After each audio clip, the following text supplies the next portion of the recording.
Hi there VC, Steve Whitty here. It is a case of long time no see. It's been over 2 months since my last video, which was a contest entry to Richard McCook's 500 subs contest. The decision to be quiet was a deliberate one by myself. When lockdown first started, I think because I'm working from home, still working from home. I was listening to a lot of music, had time to make videos. I was making videos. In fact, I got to a stage about May. I was doing almost like a video a day, which is fine, but it just got a bit repetitive. And there were a lot more videos floating around. And in the end, I just got a little bit, I'd say, not so fed up, but I just got a little bit overwhelmed by it all. And I just thought, I just need to take a little bit of a break from this.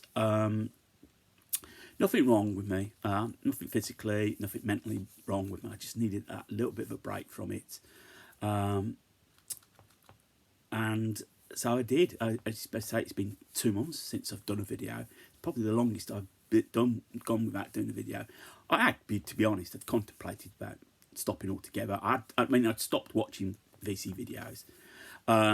The problem there was two things I had problem with it. The bit I struggled with, there were people dying and losing their jobs, and we're showing up. Well, look what we've got, all this money we spend. I did struggle with that concept for a while.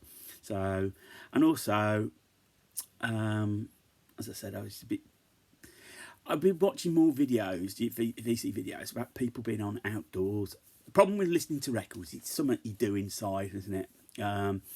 And in the summer, and I just wanted that feeling of being out in the open. Yeah, I've been going out for walks, but watching people on canal boats, and one of the things I've been watching a lot of are people that buy old transit vans and convert them into like mini homes and live in what's called the van life. Not that I'd ever do it, but because I ain't got the money and I'm not that practically in to do it. So I just was watching those, so I wasn't really watching any VC videos. So to those people who've made videos, I do apologise. It just wasn't on my radar at the moment. It weren't floating my boat.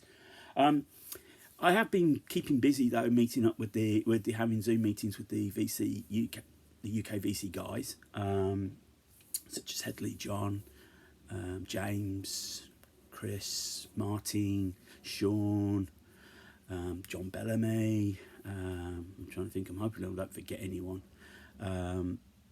Graham. We've been having regular Zoom meetups, and we're just over a beer, talking rubbish about records. So I've been keeping in the loop what's going on. I was being made aware of certain things trends that were going on with videos, but I just never felt the inclination. Over the past few days, we had a meeting on get together on Thursday. And I started watching videos again.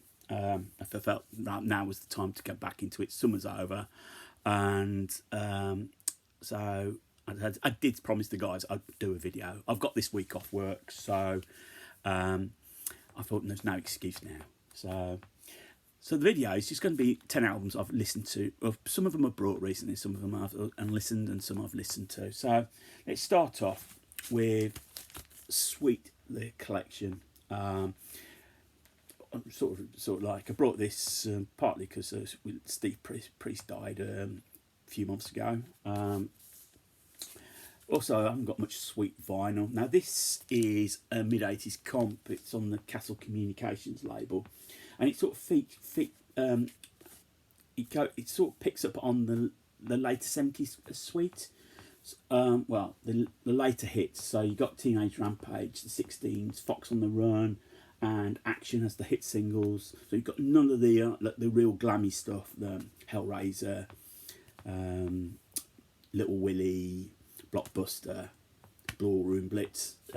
This is more the rock. This is more stuff that's called from the albums, and it's not bad. It only cost me £6. Yeah, it's it cost the guy who originally bought it £5.49 from HMV, but I was really pleased. It just brought some memories. I did have this on CD, but I thought for £6 for a double album, I thought I wouldn't say no to that.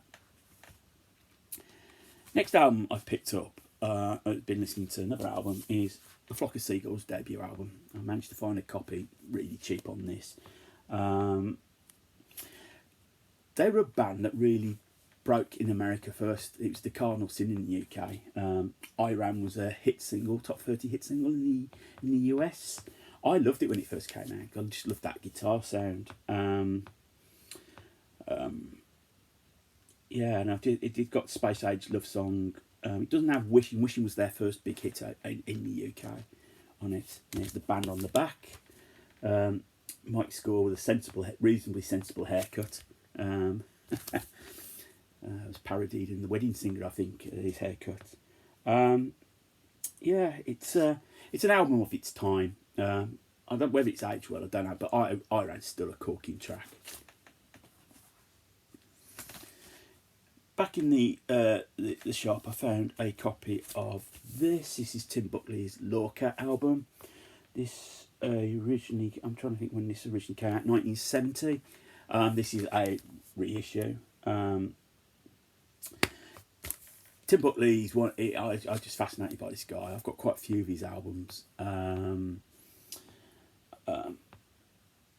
His voice, the fact the tangents he goes on his records, and it's no exception with this actually.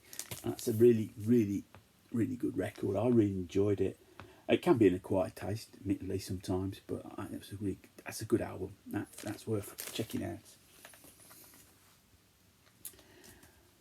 Next one I found is Blue Oyster Cult. I went on Your Feet or On Your Knees. This is their double live album from '75. It's the first of their live albums, and it's just what it is. It's a good standard American hard rocking live album.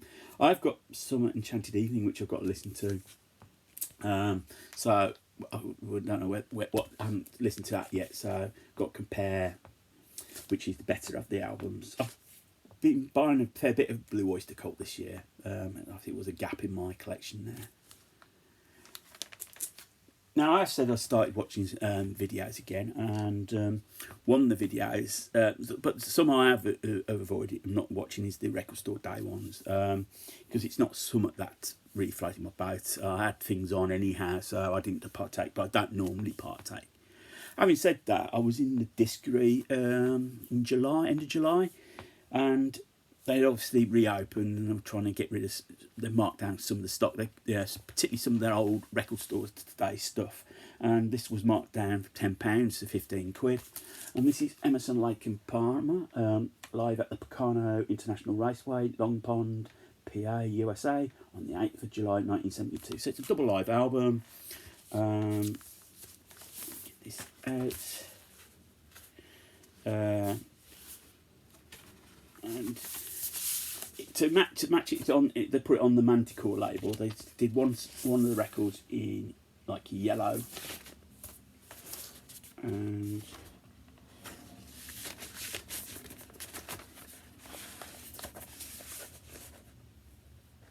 the other album was in the brown. So it's sort of tied in with the label. Gatefold.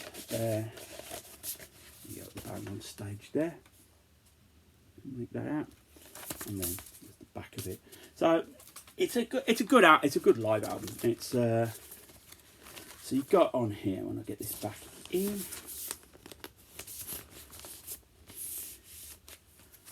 so you've got on here side one's Tarkus, side two's Take a Pebble, Lucky Man, and the piano improvisations goes back into Take a Pebble. Side three's Pictures at an Exhibition and Hoedown, and side four sort of harks back to the old nice days with Blue Rondo a la Turk. Like Family a lot, and I was really pleased to pick this up quite cheaply. This is Entertainment. I think this is not an original. It's a reissue. It's a stereo copy, but it's got the cover with the bits on. It's got the sort of like the, I'm not sure if it's the original art, but Rick Gretsch is on here. It's the best known track on here is The Weaver's Answer. And I do like Family. Roger Champman's one of the distinct He's got one of the distinctive vocal styles in the UK. So really happy to have that.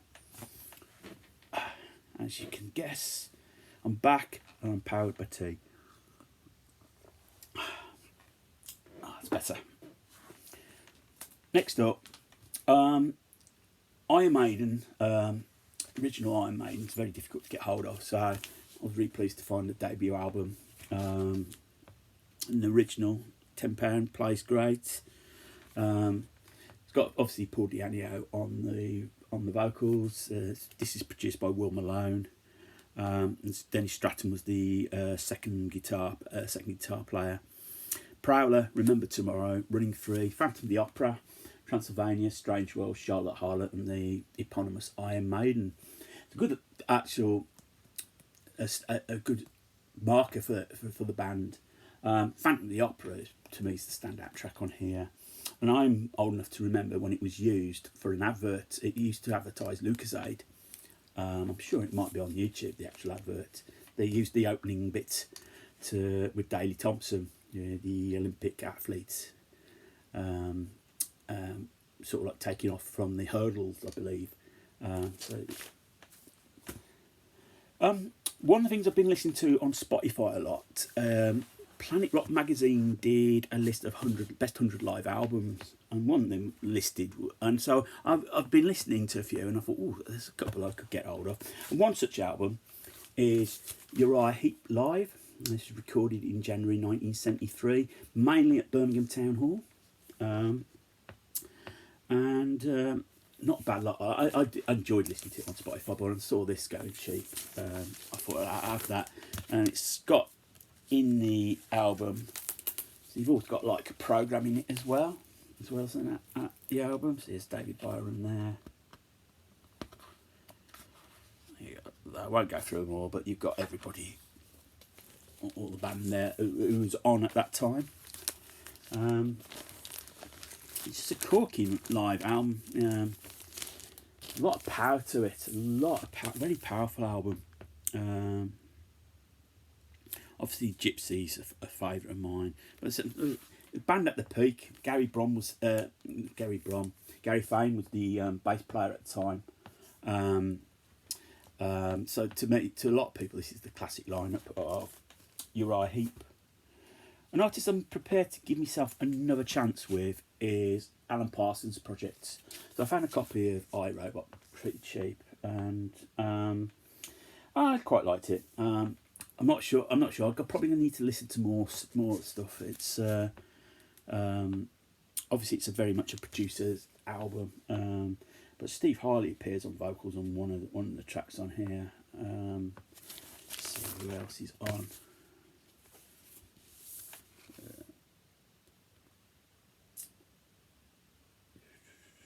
Alan Clark is on here as well. Yeah, I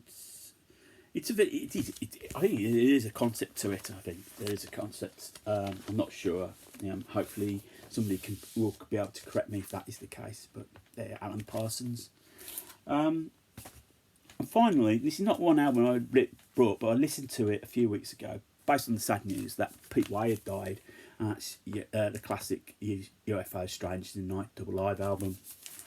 I'm currently reading his autobiography. I was sort of like inspired to buy his autobiography on his passing. It's an entertaining read. It's on my Kindle, and the shenanigans he got up to. I'm amazed he made it to 69. To be quite honest, I think he was as well. To be honest, and I think everybody else that knew him. A lovable. It seems to be like he was a bit of a lovable rogue, more than anything. I don't think there's anything malicious about him. I think those that have spoken up about him have described him as probably a bit naive. Maybe it might be a better way. But it was a talented musician, made the best of his abilities. Such an influence on a lot of bass players, particularly about moving about on stage. Bass players at that point were expected to just stand at the back and just plod along. He wouldn't have it. There's the band itself. Right at the left hand side is Pete himself. He ended up living in Birmingham. He's from London, North London, but he ended up moving to. Well, he's from London. I think it was North London, but he ended up living in Birmingham, becoming a Villa fan of all things, and that's probably why he ended up in Birmingham. And I'm told a tale in the record shop. A guy came in, and he said he'd been round Pete Way's house, and Pete Way, I think he was on he was married. He'd been married a few times. I think he was on wife number 6, and he described it a bit surreal. He walked into the house, and in the kitchen was like a pole for pole dancing. So whether Pete was using that for his for exercise, or Mrs. Way was doing that for entertainment stake, I don't know. So that's it, VC. Yes, I'm back into it. I have got a week off work. It's bank holidays today, but I've got the rest of the week off as well. So I'm probably going to do another video, maybe midweek. I don't know. Maybe towards the end of the week. Depends how it floats. I know there's been some shenanigans going on, and I'm not going to really comment anything more than that because A, I haven't been watching the videos, but B, those who have commented will do it damn sight better than I'll ever do. But all I'd say is free speech. Yeah, it's something we take for granted, but it's not something it's free speech. It's something to take for granted. It's something we expect, but it's something we shouldn't abuse. So there, that's my point on it. So, whatever you get up to, VC, make sure you have a good one. If you're new to the channel and you like what you see, click on the subscribe button, more the merrier. Leave some comments, I will get back to you. Thumbs up, thumbs down, love the interaction. So whatever you do at Yourselves VC, yeah, I'm back. Look after yourselves, keep spinning. More importantly though, keep on smiling.